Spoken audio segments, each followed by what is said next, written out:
Hey there, Ram fans. I'm Sydney Wicker.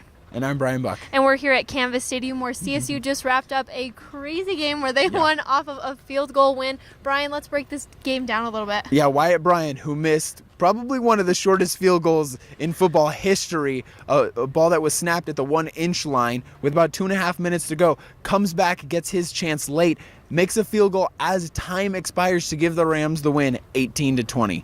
Yes, it was a crazy game for CSU. Their defense was definitely one to contribute here tonight. They had 8 tackles for loss, 3 sacks, and a fumble in tonight's game. Huge stats for this defense, and they really started to mesh well together tonight. Yeah, they did, and it was big that they came up the way they did because this New Mexico team came in scoring an average of 42.5 points a game. The only time they didn't put up 42 points this season was against Wisconsin, a Big Ten team who's nationally ranked and a pretty good football team at that. So for the CSU defense to come out and stop them, guys like Sherrion Jones, who's their quarterback, he's a third-string quarterback who came in because of injury, but he's been playing well this season. He had 2 touchdowns today in the second half. The New Mexico offense was rolling in the second half. They were putting stuff together. They scored those 2 touchdowns. They had a big 2-point conversion that gave them a ton of momentum, but it wasn't quite enough. Yes, for sure. It was crazy to see them come back there for a little bit. CSU fans were on their toes watching that when it came down to the last 3 seconds of the game here. But CSU's offense was also to thank for that. KJ Carter-Samuels had 311 yards for CSU today.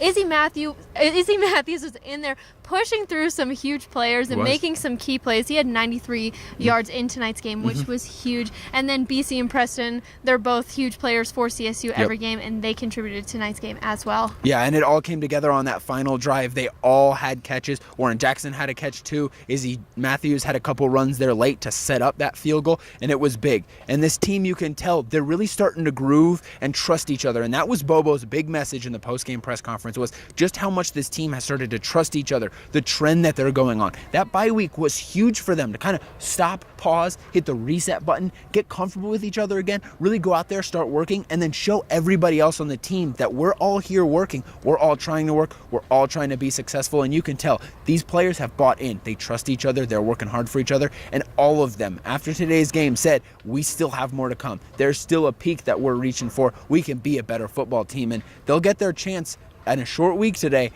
at Boise State on Friday, a night game. Sydney Wicker's going to be there. We're excited for it. But this Rams team, big win this evening, 20-18 over New Mexico. I'm Bryan Buck signing off tonight. And I'm Sydney Wicker. Thanks for tuning in to CTV Sports. Have a great night.